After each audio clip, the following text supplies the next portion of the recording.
एक डॉक्टर थे बहुत बड़े, अमेरिका के राष्ट्रपति थे, उनकी कोई क्लोज थी वो, उनके घर उनके ब्रदर आए, डॉक्टर आए, बड़े बड़े साइंटिस्ट।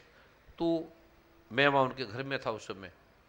पुलिस के अधिकारी थे, वो सिक्योरिटी के लिए थे, क्योंकि वहाँ लोग बड़े आ गए। तो वहाँ एक नियम है कि जितना आपका हाल है, अगर 500 का हाल है तो उसमें 600 आदमी नहीं होने चाहिए, 500 ही होनी चाहिए।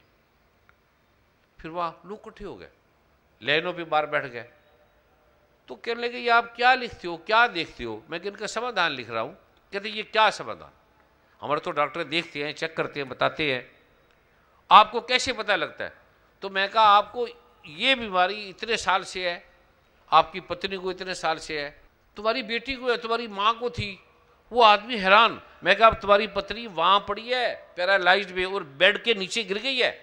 उसने फ़ोन किया, कहता मैं बेड से नीचे गिर गई हूँ। वो कहते तू यहाँ आ जा, यहाँ एक इंडिया से कोई साधु आया है, तू फटाफट यहाँ आ जा, किसी तरह कार पे आ जा। मैं कहा इसको जरूरत नहीं, अपने आप उठ के आ जाएगी वो। कहते वो जिंदगी में चली नहीं कभी। मैं कहा तू खड़ा रहे यहीं पर, वो टैक्सी भी आ जाएगी, पाठ की भी जरूरत नहीं, वो ठीक हो जाएगी। उसने टैक्सी ली और वो वहाँ आ गई। वो कहते ये क्या? मैं कहा मुझे नहीं मालूम, मैंने प्रभु से प्रार्थना की, जीसस से। कहते जीसस से? तो मैं कहा तू जीसस को ही मानता है ना?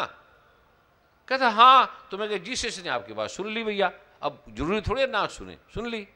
या जिसको मानता है उसको बोलो मैं उसको प्रार्थना कर दूंगा, इसमें बड़ी बात क्या चीज़ है? उसकी पत्नी आई, मैं ठीक हूँ। कहते कैसे हुई? कहते मैं वहाँ बेड पे लेटी थी, मैंने कहा हे जीसस मुझे ठीक कर दो तो मैं ठीक होगी। तो मैं कहते अपने आप ही हुई है, मुझे क्या पता। अब उसकी समझ में नहीं आया। मैंने कहा ये समझ में नहीं आएगा तेरे,